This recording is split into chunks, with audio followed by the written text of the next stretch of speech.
Hello दोस्तों, इस video में हमारा मेन पॉइंट होगा कि आईबीपीएस पीओ की प्रीलिम स्ट्रैटेजी के बारे में बात करना है। एग्जाम में कुछ ही दिन बचे हुए हैं, तो इन कुछ दिनों को हम लोग किस तरह से प्लान करें कि हम लोग इजीली कट ऑफ को क्रॉस कर जाए।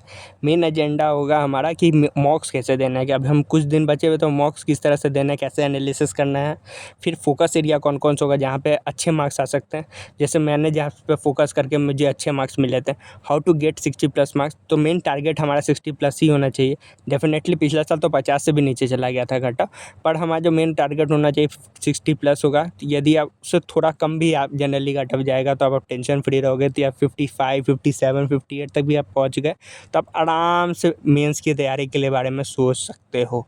देन हाउ टू अप्रोच, कि यदि 60+ सोच रहे हो तो अप्रोच कैसे करना है सब्जेक्ट्स को, और सब्जेक्ट्स में किस तरह से कौन एरिया पे काम करना है, कौन एरिया पे काम नहीं करना है, कहाँ पे आप छोड़ सकते हो। फॉर एग्जांपल, यदि आपका क्वांट अच्छा है तो कैसे अप्रोच करना है, क्वांट ख़राब है तो कैसे अप्रोच करना है, इंग्लिश अच्छा है तो कैसे अप्रोच करना है, इंग्लिश ख़राब है तो कैसे अप्रोच करना है। एंड देन लास्ट में हम लोग बात करेंगे बोनस एडवाइस एग्ज़ाम डे के बारे में, क्योंकि एग्ज़ाम डे ही ऐसा चीज़ है जहाँ पे आपको वो सारा चीज़ परफॉर्म करना है। तो यदि परफॉर्मेंस के टाइम में आप गलती नहीं कर सकते, तो सबसे पहले मॉक्स एनालिसिस कैसे करना है। आप आराम से मॉक दो, अब वहाँ पे रुको और सिर्फ देखो कि आप कहाँ कहाँ रुके और कहाँ कहाँ अपने गलती की, तो स्टक कहाँ हुए, कौन सा एरिया है जहाँ पे आपको 30 सेकंड में बना लेना चाहिए था पर आपको 1 मिनट लग गया। या कोई पजल है तो किसमें पजल में फटे, हो सकता है आप फ्लोर वाले पजल में फंस रहे हो, या हो सकता है जो सर्कल वाले पजल में फंस रहे हो, या ब्लड रिलेशन में फंस रहे हो, या क्वांट में आप डीआई में जो पाई चार्ट वाला डीआई आता है तो वहाँ पे आप गलतियाँ कर रहे हो। आपको पहले ये अब देखना होगा, यही है पूरा। और जब जिसमें गलती कर रहे हो उस पर फिर वापस जाओ और वहाँ पे जाके फिर से उसका कोई वीडियोस देखो, अपने क्लासेस देखो, ऑनलाइन क्लासेस भी अवेलेबल है। यदि आप कहीं पेड दिए हुए हो तो वहाँ पे भी क्लासेस देख सकते हो। जहाँ स्टक हो रहे हो वहाँ जाओ वापस और वहाँ पे देख लेना है आपका एनिमी कौन है, आपको पता होना चाहिए। सिंपल सी बात है कि क्वांट में 35 मार्क्स के हैं तो आपको 35 नहीं चाहिए, आपको 20। तो यदि आप टारगेट लेकर जा रहे हो 20-25 इज़ द वेल इनफ, ठीक है।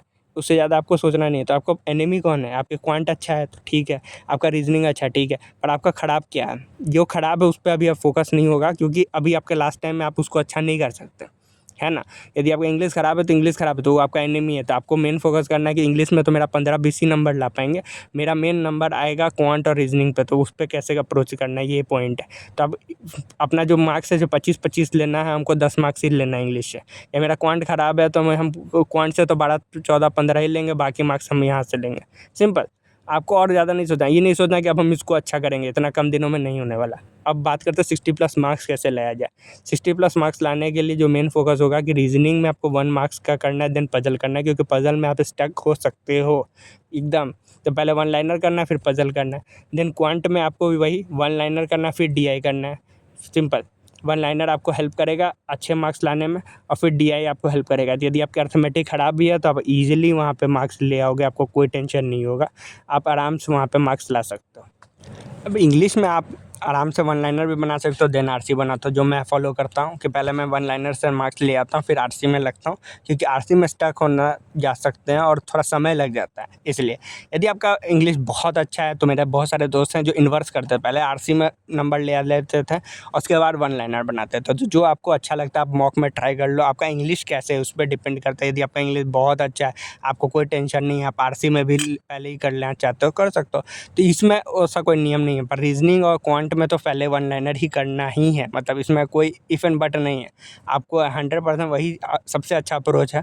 मोस्ट ऑफ द दोस्त जो मेरे साथ सिलेक्टेड हैं वो सेम ही अप्रोच फॉलो किए हैं। तो पहले 1 लाइनर देन डीआई क्वांट में, और रीजनिंग में पहले 1 लाइनर और देन पजल। पजल में स्टक होने का चांसेस हमेशा होता है, चाहे वो क्लर्क का ही पजल क्यों ना हो। इसीलिए यहाँ तो पीओ का है, यहाँ पे फंस ही सकते हो। देन माइंड मैप क्या है, सिंपल प्लानिंग करना है कि आज मेरा दिन में आप सुबह उठो, प्लान करो कि आज सुबह में क्या करना है। वो फिर उसके बाद मॉक देना है, फिर एनालिसिस करना है मॉक का। जहाँ पे गलती की उसका क्लासेस देखो। सिंपल, आप कहाँ पे गलती कर रहे हो। यदि ब्लड रिलेशन में गलती है तो ब्लड रिलेशन का क्लास देखें। मेंस्ट्रुएशन में गलती हो रहा है, मेंस्ट्रुएशन का क्लास देख लेते हैं। हम कहाँ गलती कर रहे हैं वो सिंपल से देख लेना है।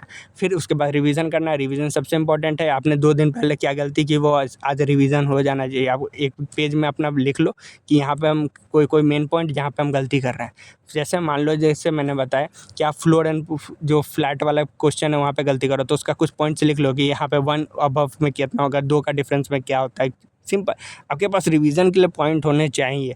आप यदि जैसे हो सकता है फॉर एग्जांपल मैं आपको बताता हूँ कि स्क्वायर एंड क्यूब्स में लोग गलतियाँ कर जाते हैं कि हम कहीं कंफ्यूज हो रहे हैं, तो वहाँ पे आप कहीं गलती तो नहीं कर रहे हो। कहाँ गलती कर रहे हो, रिवीजन आपके पास होना चाहिए और फिर रिपीट करना है, सिंपल। तो यही है, mock analysis, watch classes, planning करना सबसे इंपॉर्टेंट है। सुबह उठो, रोज़ सुबह उठो, आज प्लान कर लो कि आज मेरा दिन में क्या क्या प्लान होगा, हम कैसे कैसे प्लान करेंगे, सबसे पहले हम क्या देंगे, सेकंड में आज क्या होगा, फर्स्ट शिफ्ट में हम क्या करेंगे, पहले मॉक देंगे, पहले क्लास देखेंगे, सिंपल। फिर उसके बाद है अभी बेस्ट आइडिया क्या है, बेस्ट आइडिया है ईजी मॉक लगाना और रीजनिंग बनाना। रीजनिंग आपको एज देख हमेशा हमेशा आप जब भी आप मॉक दोगे आप देखोगे आपका सबसे अच्छा मार्क्स हमेशा रीजनिंग में ही आया है। रीजनिंग हमेशा अच्छा होता है यदि आप पजल में ना फंसो तो। यदि आप पजल में फंस गए तब तो दिक्कत है। पर अभी हार्ड मॉक को अवॉइड करो, हार्ड मॉक को अवॉइड करो, ईजी मॉक और रीजनिंग को बनाओ, उसमें आपको ज़्यादा अच्छा अचीवमेंट देखने को मिलेगा। देन कम्पिटिटिव एनालिसिस करना है। जैसे फॉर एग्जांपल आपको देखना है कि कहाँ पे आपका मार्क्स कम आ रहा है, कहाँ हाई मार्क्स है, कौन सा कंफर्ट जोन है, कौन आपका कंफर्ट जोन नहीं है, सिंपल। जैसे फॉर एग्जांपल मेरे लिए कंफर्ट जोन नहीं है रीजनिंग, मैं रीजनिंग में पजल में फंस जाता हूँ कभी, या ब्लड रिलेशन में भी फंस सकता हूँ, तो मेरे लिए कंफर्ट जोन है। मार्क्स तो आ जाता है पर मेरे लिए कंफर्ट जोन नहीं है। पर क्वांट मेरे लिए कंफर्ट जोन से अच्छा भी है और मेरे मार्क्स भी अच्छा आ जाते हैं। सबसे अच्छा मार्क्स मेरा इंग्लिश में आता है, तो इंग्लिश मेरा सबसे बेस्ट होता है। मेरा जो 60 मार्क्स में सबसे ज़्यादा मार्क्स हम किस में लाएंगे, तो इंग्लिश में लाएंगे यदि हम देंगे तो। क्वांट मेरा होगा सेकंड, कि उसमें कम मार्क्स भी आ सकता है पर हम उसके में से मान लो हम 17-18 तक ले आए। मेरा इंग्लिश होगा 22 से 23 का टारगेट हम लेंगे और बाकी 20 का टारगेट हम लेकर रीजनिंग में उतरेंगे, क्योंकि रीजनिंग में वो हमेशा अनसर्टेनिटी होता ही है। ठीक है, exam day, be confident, skip in 30 second, simple, दो ही फॉर्मूला और कुछ नहीं। कॉन्फिडेंट रहना है, आपने मेहनत की है, आपका एग्जाम अच्छा जाएगा। और एक चीज़ है जो आपको मेन फोकस रखना है, वो है स्किप करना। 30 सेकंड से ज़्यादा आपको कोई भी क्वेश्चन में रुकना नहीं है, चाहे कुछ भी हो जाए। मान लीजिए आपको कोई क्वेश्चन लग रहा है कि अरे ये तो बन जाएगा, या हम तो सोच के आए थे वन लाइनर बनाएंगे, वन लाइनर फंस सकता है, इसमें कोई बड़ी बात नहीं है। आप बहुत अच्छा चांस है कि आपका वन लाइनर फंस जाए। ठीक है, यदि रॉन्ग नंबर सीरीज़ आ गया तो there is a good chance कि आप उसी में सोचते ही रह जाओगे। तो इसलिए 30 सेकंड से ज़्यादा नहीं, ये काम मॉक में ही करना है, ये नहीं कि एग्ज़ाम में करेंगे, एग्ज़ाम डे को नहीं होगा, आपको ये काम मॉक में ही करना है। एकदम बी कॉन्फिडेंट रहना है और स्किप करते जाओगे, आपका मार्क्स वहाँ पे अच्छा हो ही जाता है जनरली।